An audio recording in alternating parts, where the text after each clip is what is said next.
Hello नमस्कार friends, मैं अभिषेक त्रिपाठी स्वागत करता हूं आपके अपने YouTube channel content for UPSC UPPCS पे। दोस्तों, जो हमारी इकोनॉमिक्स की घटना चक्र की सीरीज चल रही थी, ये उसी की श्रृंखला में आगे बढ़ते हुए दोस्तों ये नेक्स्ट टॉपिक का एक वीडियो है। ये अगेन मोस्ट इंपॉर्टेंट टॉपिक है दोस्तों, पॉवर्टी एंड अनएम्प्लॉयमेंट का क्वेश्चन है। पॉवर्टी एंड अनएम्प्लॉयमेंट के सेक्शंस को अगर आप देखोगे दोस्तों, तो यहाँ से बेसिकली अगर आप यूपीपीसीएस के रिगार्ड में अगर बातें करोगे तो यूपीपीसीएस के रिगार्ड में आपने देखा होगा कि 4-5 सेक्शन से ही मोस्टली इसमें प्रॉब्ली चांसेस होते हैं क्वेश्चंस बनने के। पहली चांस अगर आप देखोगे कि जिस तरीके से आप देखोगे कि क्राइम रेट में एनसीआरबी का डाटा थोड़ा सा इंपॉर्टेंट हो जाता है स्टेट पीसीएस के रिगार्ड में। क्यों इंपॉर्टेंट हो जाता है? क्योंकि आप देखोगे जिस स्टेट की कंटेक्स्ट के अगर आप एग्जाम दे रहे हो, जैसे Haryana PCS, Bihar PCS, UP PCS, तो आप देखोगे कि जो एनसीआरबी की जो रिपोर्ट होगी क्राइम रेट को लेकर कि यूपी में कितना क्राइम है, बिहार को कितना क्राइम है, तो वो सारी इंपॉर्टेंट जो स्टैटिक डाटा होगा वो इंपॉर्टेंट है। तो उसी के कंटेक्स्ट में आप पॉवर्टी और एम्प्लॉयमेंट के क्वेश्चंस को अगर आप स्टडी करोगे तो स्टडी करते हुए जो आप थोड़ा सा ट्रेंड देखोगे 5 साल 7 साल में जो ट्रेंड बदला है पीसीएस में, मैं यूपीएससी की बात नहीं कर रहा हूं, याद रखना दोस्तों, जो घटना चक्र की सीरीज है ना, ये पीसीएस के लिए बेनिफिशियल है। तो जो आप ये यहाँ पे थोड़ा सा तर्ज देखोगे ना ट्रेंड, तो उस ट्रेंड में आप देखोगे कि 2-3 चीजें यहाँ पे अभी तक सेक्शन जो है आयोग ने फोकस किया। पहला फोकस आप देखोगे कि एक तरीके से जैसे पॉवर्टी में क्या कह सकते हो कि किस ईयर का क्या डाटा है, मतलब कि 2 साल 3 साल पहले के डेटा को थोड़ा सा पिकअप कर लिया जा रहा है, पहली चीज।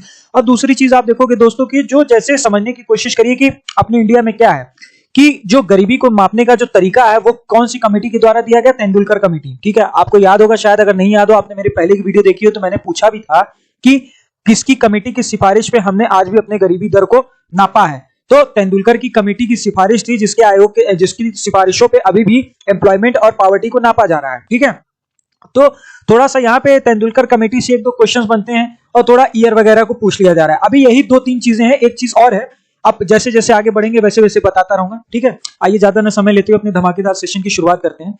तो दोस्तों यहाँ पे पॉवर्टी एंड एम्प्लॉयमेंट के पहले क्वेश्चन को यहाँ पे डिस्कस करते हैं। यूपीपीसीएस प्री 2017 का एक क्वेश्चन है, प्री का मामला है। यहाँ पे 18 में पैटर्न चेंज हुआ, उस टाइम प्री और मेंस दोनों ऑब्जेक्टिव हुआ करते थे यूपीपीसीएस में।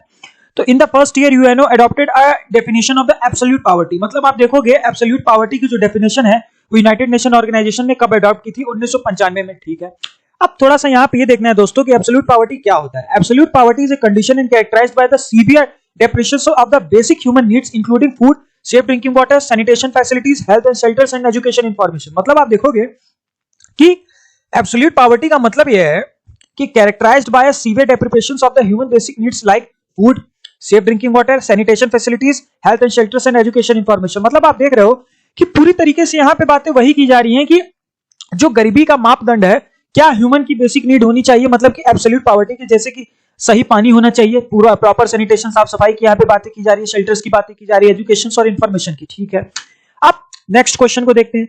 In which of the following method has been used to estimate the poverty in India? मतलब ये कौन सा तरीका है जहां पे पॉवर्टी को मेजर किया जाता है? पहला head count ratio, second calorie intake, third house hold consumption expenditure, fourth per capita income. अब देखिए दोस्तों, यहाँ पे जो बात की जाएगी, सबसे पहले यहाँ पे क्या मेजरमेंट है, इसका आंसर देने से पहले सबसे थोड़ा सा यहाँ पे दोस्तों वो समझिए, डिटेल को समझिए। डिटेल को समझने की क्या बात है, जो मैंने आपको बताया ना, the current methodology for the poverty estimation is based on the recommendation on the expert group Tendulkar committee. Very very important दोस्तों, अगर एसएससी की तैयारी कर रहे हो या लिखपाली या पटवारी की तैयारी कर रहे होगे ना, तो ये कह सकते हो कि अब तो थोड़ा पुराना हो गया ये सवाल, लेकिन तेंदुलकर कमेटी की सिफारिश बहुत ही इंपॉर्टेंट हो जाती है। इसी के मापदंड पे आज गरीबी दर को नापा जाता है। तो it was generally constituted in the 2005 and the report is submitted in the 2019। और इसका एक्सपेंडिचर क्या था? Expenditure on the food is the main subset of the house hold consumption expenditure beside the spending on the health and education under the methodology recommendation by the Tendulkar committee. मतलब आप देखेंगे कि इंसान के खान पान को लेके इसको मेन कैलोरी इंटेक लिया गया, मतलब कि कितना वो खाने पे खर्च कर रहा है।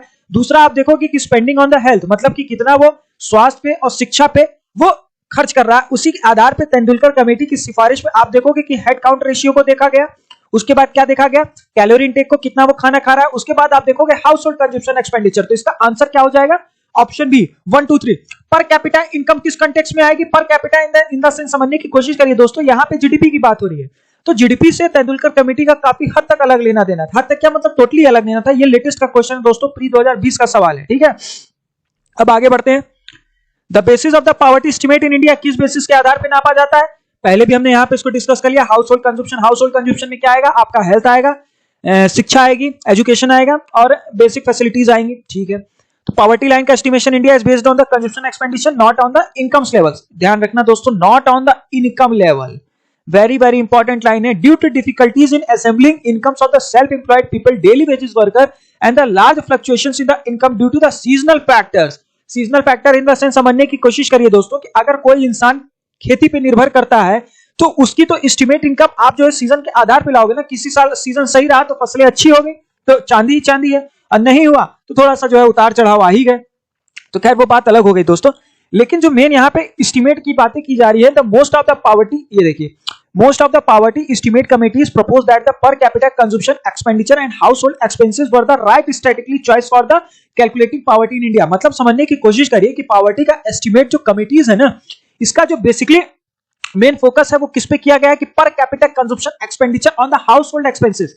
मतलब ये समझने की कोशिश करिए कि आपके घर पे हाउस होल्ड की जो प्रीमाइसेस जो खर्चे हैं ना, हमारे रोजमर्रा की घर के जो खर्चे हैं, मैंने आपको बताया ना क्या क्या खर्चे हैं, शिक्षा, खान पान और दूसरा हेल्थ, ये 3 बेसिक नीड है जो इंसान की जरूरत है। वही पॉवर्टी का एक एस्टिमेट कमेटी का प्रपोज डेटा था, ठीक है।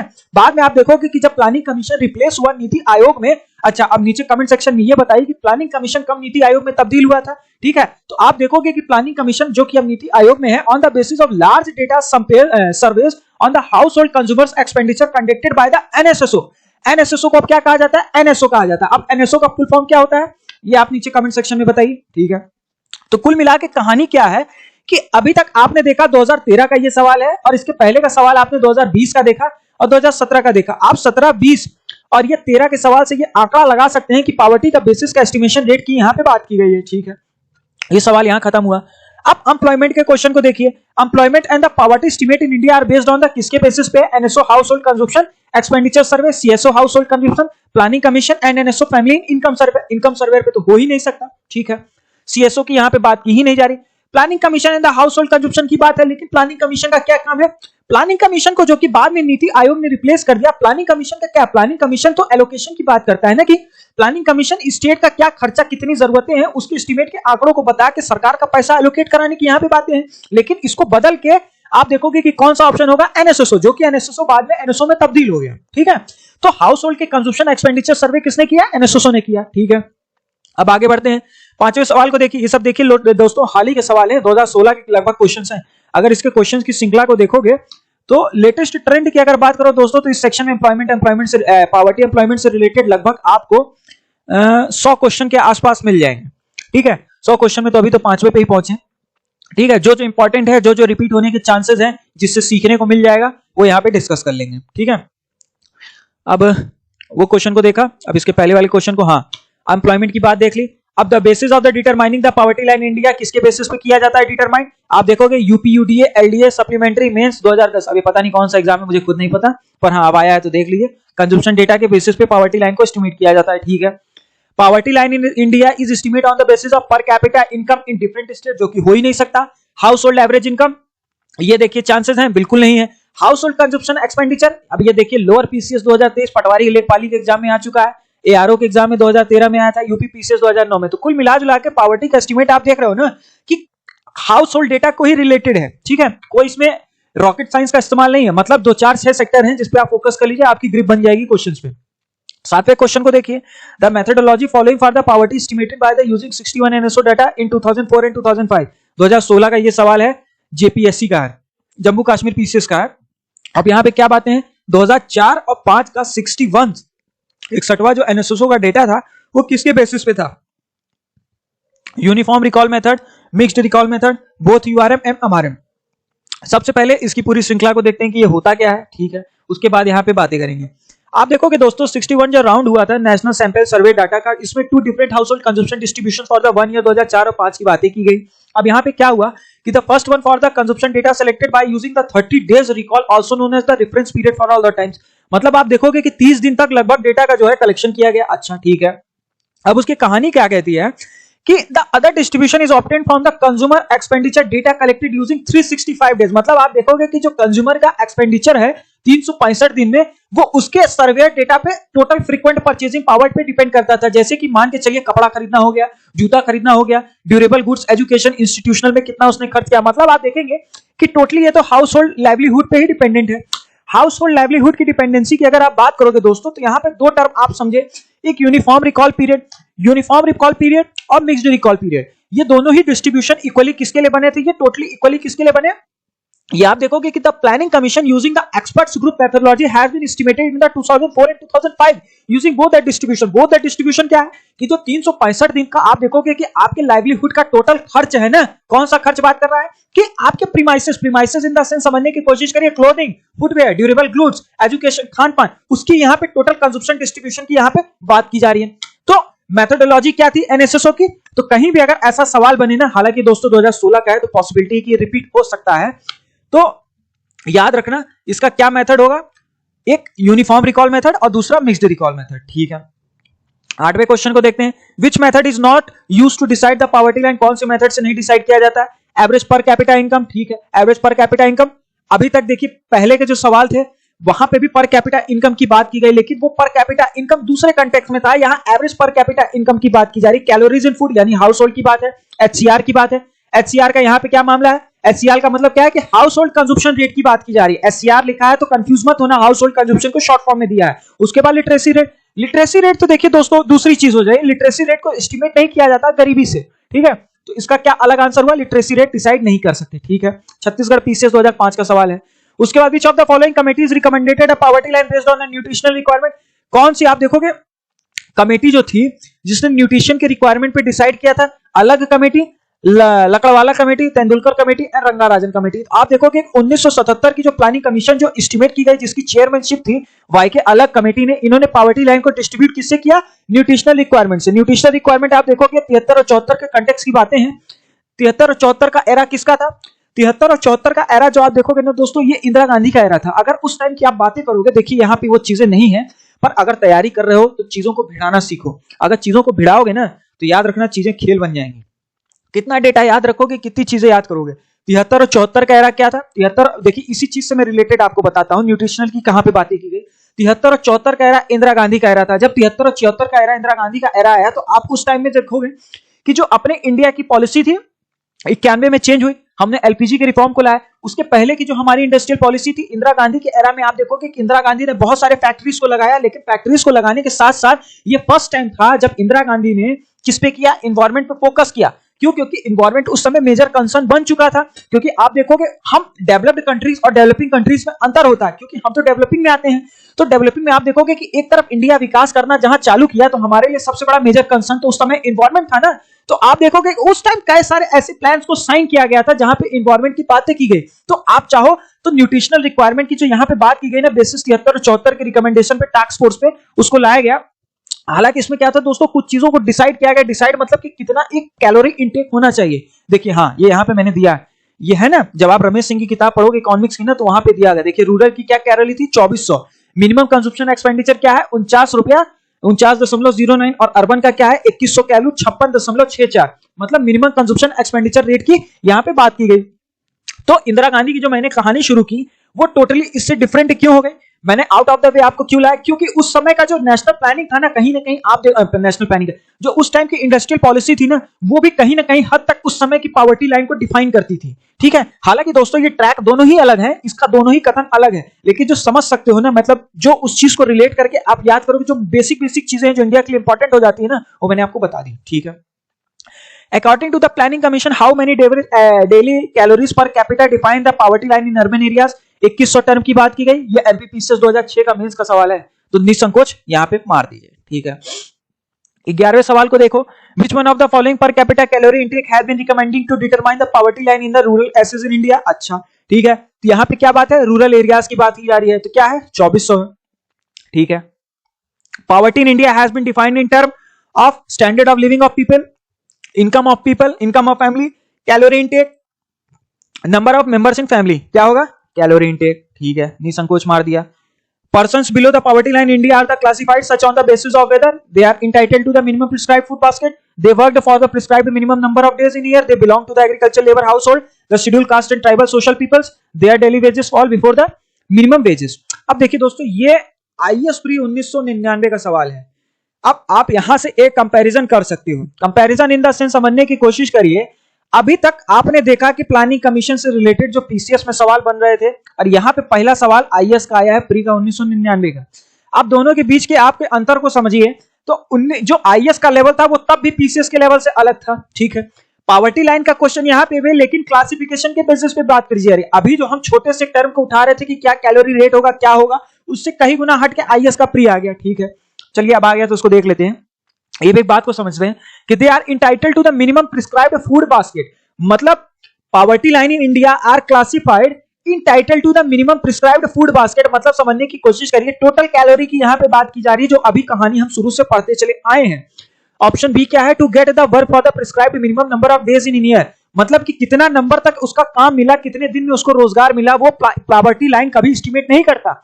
दे belong to the agriculture labour household scheduled caste scheduled tribe, जात की तो यहाँ पे बात ही नहीं, तो उसको हटा दो। The daily wages fall below the prescribed minimum wages, wages की तो कहानी ही नहीं आती। तो person below the poverty line, मतलब समझने की कोशिश करिए। बीपीएल की यहां पे बात की जा रही है। दो कार्ड होता है दोस्तों, एक एपीएल होता है, एक बीपीएल होता है, ठीक है। APL above poverty line and below poverty line. आप देखोगे दोस्तों कि जो बिलो पावर्टी लाइन है, जिसको बोलते हैं कि आपने देखा होगा बिलो पावर्टी लाइन मतलब कौन सा राशन कार्ड, वो राशन कार्ड जो येलो कलर का होता है। अब तो येलो कलर के राशन कार्ड आपको दिखेंगे नहीं, बायोमेट्रिक के प्रोसेस आ गए। तो आप देखोगे कि जो येलो कलर का राशन कार्ड है, दो राशन कार्ड आते थे। कौन से, एक व्हाइट कलर का होता था जिसको अबव पावर्टी लाइन बोलते थे, एक ब्लू येलो कलर का होता था जिसको बिलो पावर्टी लाइन बोलते थे, ठीक है।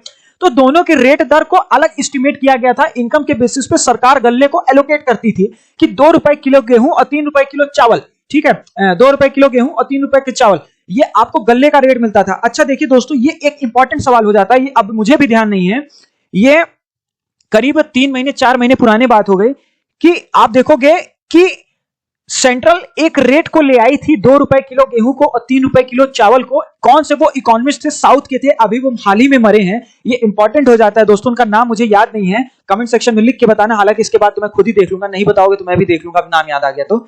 आप देखोगे कि उन्हीं के कह सकते हो कि सिफारिशों पे सेंट्रल ने एक रेट को तय किया था कि हर जगह चाहे कोई भी स्टेट हो इंडिया का, 2 रुपए किलो गेहूं और 3 रुपए किलो चावल मिलेगा ही मिलेगा। तो वो कौन से इकोनॉमिस्ट थे जिनकी सिफारिश पे सरकार ने इस चीज को लागू कर दिया था, तो ये चीज बताइए। और ये मनमोहन सिंह के एरा में कि किसके एरा में हुआ था, अब उतना मुझे एग्जैक्ट याद नहीं आ रहा है, पर वो इकोनॉमिस्ट की अभी हाल ही में मौत हुई है, 3-4 महीने पहले, 5 महीने पहले ही उनकी डेथ हुई है। तो वो नाम बताना नीचे, ठीक है। 14वें सवाल को यहां पे देखते हैं कि the government of India constituted a committee to set up the new standards for the estimation of the population living below the poverty line. अच्छा, living below the poverty line की यहां पे बात है, किस पे बात होगी, गवर्नमेंट ऑफ इंडिया ने किसकी कमेटी की सिफारिश पे न्यू स्टैंडर्ड एस्टिमेशन को लगाया, 2013 का है, तेंदुलकर कमेटी, ठीक है। Who has determined the poverty line 32 rupees per day per person consumption expenditure for the rural areas and 47 rupees per day per person consumption of the urban area। किसकी सिफारिशों पे हुआ, रंगाराजन कमेटी की सिफारिश पे। ये दोस्तों याद रखना, वेरी वेरी इंपॉर्टेंट है। और आज तक सरकार इसी को मान ही रही है, गरीबी दर को, कि कोई भी इंसान, याद रखना, डिटरमाइंड पावर्टी लाइन के अर्बन एरियाज पे 2 एरियाज होते हैं दोस्तों, एक रूरल एक अर्बन। शहरी के इलाके अर्बन एरियाज में आते हैं और गांव के इलाके रूरल एरियाज में आते हैं। तो आप देखोगे कि अर्बन के एरियाज के एक्सपेंडिचर की बात है कि जो एक्सपेंडिचर की कहानी है कि आज भी गांव में 32 रुपया पर डे के हिसाब से पावर्टी लाइन को एस्टिमेट किया गया है। और इवन आप देखोगे कि 47 रुपए किसके बेसिस पे किया गया, अर्बन एरियाज की। तो किसकी सिफारिश पे था, सी रंगाराजन कमेटी की यहां पे बात की गई थी, ठीक है। According to the planning commission of India which of the following covered the poverty line 42 per capita. ये वही वाली बात है दोस्तों, बीपीएससी 2015 का है, कौन सा इसमें से होगा, ऑप्शन सी होगा, ठीक है। देखिए दोस्तों, जो नई नई इंपॉर्टेंट फैक्ट होते हैं ना, उसको मैं डिस्कस कर लेता हूं, क्योंकि समय भी बचाना है और मोस्टली क्वेश्चंस को कवर भी करना है, ठीक है। विच of the following is measured by the Lawrence curve. Lawrence curve किसको डिटरमाइन करता है, इलिटरेसी को, अनएम्प्लॉयमेंट को, या पॉपुलेशन ग्रोथ रेट को, या इनइक्वालिटी ऑफ इनकम को, ठीक है। लॉरेंस कर्व को क्या है, ग्राफिकल रिप्रेजेंटेशन है, अमेरिकन इकोनॉमिस्ट पे दिया था। लॉरेंस कर्व क्या है कि ये प्लॉट्स को परसेंटाइल करता है, horizontal axis according to the income and the wealth and cumulative income और the wealth percentage of the vertical axis. मतलब ये समझने की कोशिश करिए कि इनकम और वेल्थ के बेसिस पे इसकी डिटरमाइनिंग परसेंटेज की यहां पे बात की जा रही है, ठीक है। तो अनइक्वालिटी ऑफ द इनकम की यहां पे बात है, ठीक है, बात यहां पे हुई। ये लॉरेंस कर्व है। Measures of the distribution of the income किसके बेसिस पे की जाती है, तो आप देखोगे लॉरेंस कर्व की। तो लॉरेंस कर्व की कहानी क्या शुरुआत होती है, लॉरेंस कर्व जो इंपॉर्टेंट है, according to the income and the wealth and cumulative income and the wealth percentage of the vertical axis, उसके आधार पे यहां पे बातें की जा रही हैं, ठीक है। अब आगे बढ़ते हैं। The ideas of the culture poverty किसने दिया था, कल्चर पावर्टी को देने वाले कौन थे, ऑस्कर लेविस थे। यूपीपीसीएस प्री 2020 का है। Culture poverty was American anthropologist Oscar Lewis, ठीक है। 21वें क्वेश्चन को देखेंगे। विस्कस circle of poverty is generally related to किससे है?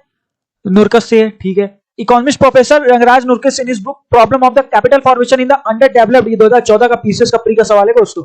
ये माइट बी पॉसिबल रिपीट हो सकता है। क्यों? क्योंकि आप देखोगे जो ट्रेंड है, कौन सा ट्रेंड है? डेटा को लेके। क्या डेटा कौन देता है? मतलब यूं समझने के लिए कंडक्शन की। अब यहां पे जो एक ट्रेंड मैंने बोला था ना कि किताब से भी रिलेटेड आ जाता है कि कौन सी बुक किसने लिखी है इकोनॉमी को लेके, या कौन किस बेसिस पे आप डिटरमाइनिंग करोगे, तो माइट भी पॉसिबल कि ये सवाल बन सकता है। ठीक है, अब आगे बढ़ते हैं। अब इसका सर्कल ऑफ पॉवर्टी को देख लिया। अब साइक्लिक पुअर आर दोज, ठीक है, the cyclic poor are those क्या है?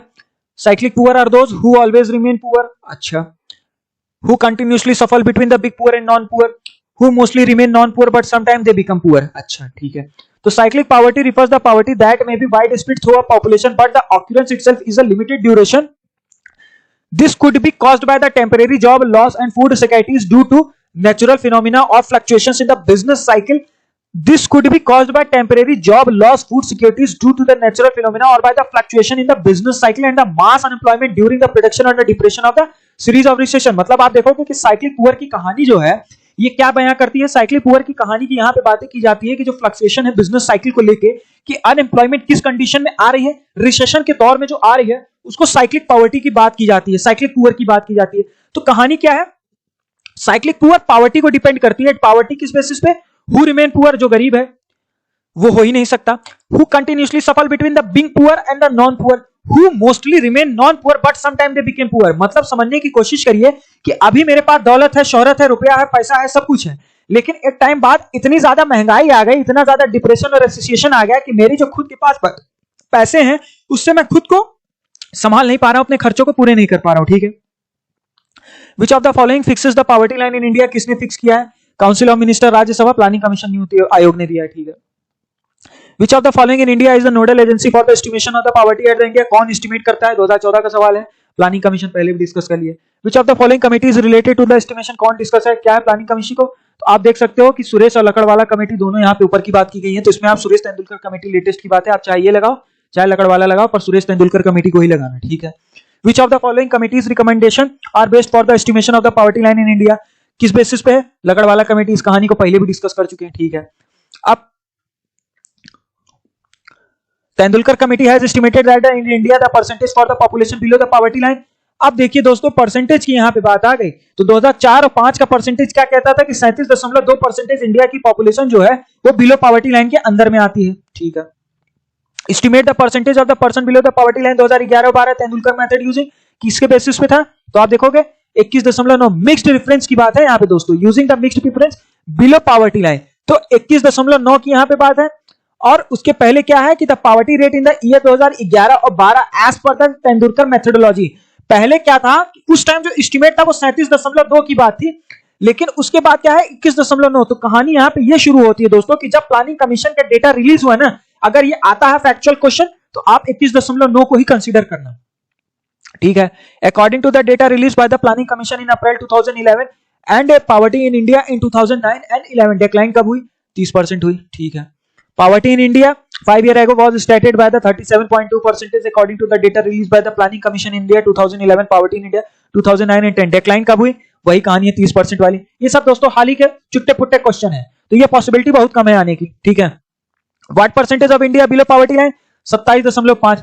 कहानी क्या है बिलो पॉवर्टी लाइन की? 2004 और 5 की 27.5। पहले भी इस क्वेश्चन को यहाँ पे हमने यहाँ पे देख लिया, कहाँ गया 27.5। तो यहाँ पे दोस्तों एस्टिमेट कहीं दिखा नहीं रहा, पर फ्लेक्चुअल डेटा जो कंपैरिजन आप देख रहे हो वो यही मिल रहा है कि 2004 और बेसिस पे live below the poverty line for the updated 2009 और 11 पे तेंदुलकर की सिफारिश पे आप देखोगे कि एक्सप्लेनेशन को तो ऊपर दिखा जाएगा। कहानी ये आती है, इतना याद रखना दोस्तों, प्लानिंग कमीशन से रिलेटेड अगर क्वेश्चन बन रहे हैं ना तो लकड़वाला और ये तेंदुलकर कमेटी की सिफारिश पे ही यहाँ पे बातें हैं। ठीक है, आगे के सवाल को देखते हैं। According to the official estimate percentage of Indian population below poverty line का क्या है?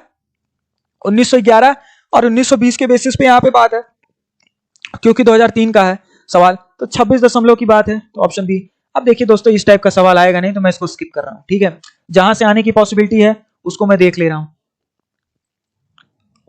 ये बन सकता है दोस्तों। विच of the following India what is the India ranking global 100 index में 2017 में इंडिया की रैंक क्या थी? 100वां रैंक था 119 कंट्रीज में। Which of the following is are the indicator used by the IFPRI। IFPRI क्या होता है दोस्तों? IFPRI is basically US based international food policy research institute and a German based Wellthunger Hill Life। तो उसके basis पे है, publish करता है। ठीक है, अब इसकी कहानी क्या है? Compute the global hinder index under nourishment पे है, चाइल्ड स्टंटिंग पे है या चाइल्ड मोर्टेलिटी पे है? तो कहानी क्या है? तीनों पे डिपेंड करती है। Among which of the following, ये भी नहीं आएगा, 1999 का है, ये 2009 का क्वेश्चन है, ये पॉसिबिलिटी नहीं है। देखिए दोस्तों, जो यहाँ पे इंपॉर्टेंट है ना, मैं वही डिस्कस करूंगा। फालतू सवाल को डिस्कस करने लगे तो वीडियो बड़ी हो जाएगी, कोई मतलब नहीं है।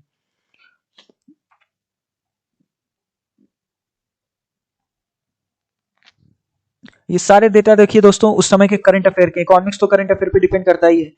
अभी देखिए दोस्तों, ये इंपॉर्टेंट हो जाता है। विच of the following state is called the Ethiopia of India become the excessive mall nutrition? तो किसमें है? आप देखोगे कि मध्य प्रदेश की यहाँ पे कहानी है।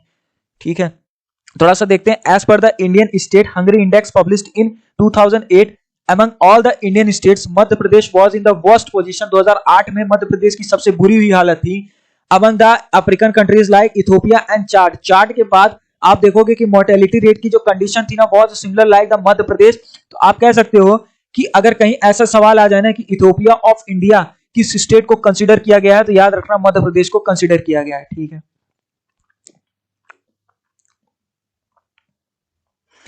Mitigating poverty in western Rajasthan. Mitigating poverty in western Rajasthan, अगर राजस्थान एडमिनिस्ट्रेशन का सवाल है कि poverty in western Rajasthan programme is supported, किसने सपोर्ट किया था? Asian development bank, Japan international corporation of agency, international fund for the agriculture development and Ratan Tata trust. तो Ratan Tata trust ने किया था। पब्लिक डिस्ट्रीब्यूशन सर्विस क्या है? पीडीएस का स्कीम मेन एम क्या है? To provide food security to the poor, to prevent the hoarding and black marketing, to prevent over charge by the trader, all of the above इसका answer होगा। ठीक है, ये तीनों चीजें। Multi dimension poverty index UPPCS 2000 है, health education and living standard. तो कहानी क्या है? Health education. तो यहाँ पे कहानी क्या है? और लिविंग स्टैंडर्ड। ये देखिए दोस्तों, थोड़ा सा इंपॉर्टेंट चीज यहाँ पे समझने की बात आ गई। Multi dimension poverty index was developed in 2010। किसने डेवलप किया था? Oxford poverty and human development initiative and the united nation of the development programme. तो क्वेश्चन यहां से दो बन सकते हैं कि एमपीआई को कौन पब्लिश करता है? एमपीआई को डेवलप करने वाला ओपीएचआई है। ठीक है, ओपीएचआई ने डेवलप किया। उसके बाद आप देखोगे कि ओपीएचआई के डेवलप करने के बाद यहां पे क्या है कि यूएनडीपी की भी बात की गई है। ठीक है, ये चीज याद रखना।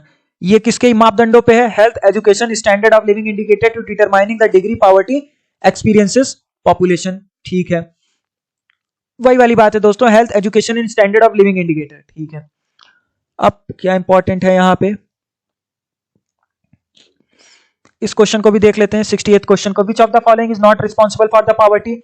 इनएडिक्वेट growth rate, high growth rate of population, unemployment and increasing the rate of investment. तो not responsible for the poverty, inadequate growth rate, high growth rate of population, unemployment and increasing rate of investment. Inadequate growth rate of the economy, high growth rate of the population and employment are responsible for poverty, while the increasing rate of investment will increase the productivity and income, thus help in the reducing poverty। तो वही वाली बात है दोस्तों, जितना ज्यादा खर्चा करोगे अपनी इकोनॉमी में उतना ज्यादा गरीबी कम होगी। ठीक है, बीपीएससी का सवाल है, इसको देख लेते हैं। Which of the following has been help in self help group as an effective tool for the poverty elevation? कौन सा सेल्फ हेल्प ग्रुप है जो इफेक्टिव है? Amrit Sen, MD Yunus, S Chakravarti, Venkaiah Naidu. तो कौन सा है? एमडी यूनिस जो थे वो बांग्लादेशी सोशल एंटरप्रेन्योर बैंकर थे, इकोनॉमिक्स के बाद में इनको 2006 में नोबेल प्राइज भी मिला। फाउंडिंग द ग्रामीण bank and pioneering the concepts of the micro credit and the micro finance. देखिए दोस्तों, थोड़ा सा इंपॉर्टेंट कांसेप्ट है। ग्रामीण बैंक की बात की जाती है कि ग्रामीण बैंक का कांसेप्ट आप देखोगे, ये सेल्फ हेल्प ग्रुप का एक आइडिया और माइक्रो फाइनेंसिंग सेक्टर की यहाँ पे बात की जा रही है कि जो पॉवर्टी और एलिवेशन के कंटेक्स्ट में थोड़ा सा सोशल अपलिफ्टमेंट की बात है। मतलब ये समझने की कोशिश करिए कि ग्रामीण bank started at a system of self help group called the solidarity group. These small informal groups apply together for the loans and its member act as a co-guarantor of the repayment and the support one another efforts at the economic self-employment। तो मतलब आप ग्रामीण bank देखोगे, ग्रामीण bank का basically क्या है? ग्रामीण बैंक का आप अधिकतर देखोगे जो लोन वगैरह लिया जाता है ना दोस्तों, इसके लेने की जो कहानी की जो शुरुआत है वो ज्यादातर किसान लेते हैं। किसान किस लिए लेते हैं? किसान के लेने की कहानी ये है कि फसल वगैरह खरीदने के लिए अपना लोन वगैरह ये लोग लेते हैं। ये ग्रामीण बैंक में अधिकतर आप देखोगे कि उसी को लेकर ही है, ठीक है। तो किसके बेसिस पे था, विच ऑफ द फॉलोइंग, किसका आइडिया था, सेल्फ हेल्प ग्रुप का, कि कोऑपरेटिव सोसाइटी के तहत ग्रामीण बैंक को बनाया गया था। जैसे मान के चलिए कि 5 लोगों ने मिलकर अपने इन्वेस्टमेंट से एक बैंक को बनाया, बनाने के बाद आप देखो कि जिसको जैसे अपने लोन की जरूरत पड़ती उस हिसाब से वो पैसा एलोकेट हो गया और फिर अपने हिसाब से दे दिया जाता था उधार वगैरह, ठीक है। एमडी यूनिस ने इसको आइडिया दिया था, ठीक है। अब जो इंपॉर्टेंट क्वेश्चन है वो यहां पे डिस्कस कर ले रहा हूं दोस्तों। Unemployment problem lead to the poverty because people living below the poverty line increases, there is a rapid increase in the population. Unemployment की प्रॉब्लम क्यों पॉवर्टी को ले रही है, people living below poverty line increases, increase inflammation, it's led to the rise, तो living standard खत्म हो रहा है। इंपॉर्टेंट और लेटेस्ट ट्रेंड जो है दोस्तों उसी के आधार पर डिस्कस कर रहा हूं, इतना याद रखना, फालतू सवालों को नहीं देख रहा हूं।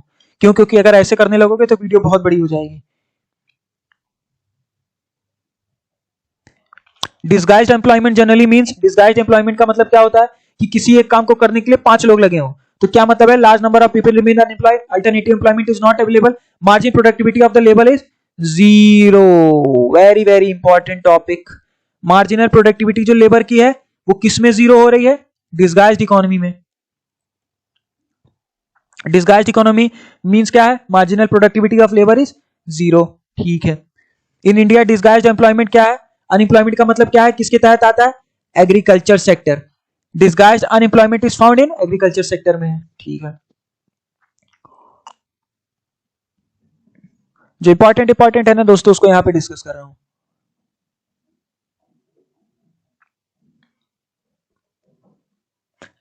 चलिए दोस्तों फिर ये टॉपिक यहीं पे खत्म हुआ, इतने सारे इंपॉर्टेंट क्वेश्चन थे इसमें, ठीक है दोस्तों। तो फिर उम्मीद करता हूं मेरी कई बातें आपको अच्छी लगी, अगर अच्छी लगी हो तो चैनल को शेयर करना, सब्सक्राइब करना, लाइक करना। ये हमारा टॉपिक यहीं पे समाप्त होता है, ठीक है दोस्तों। Have a nice day.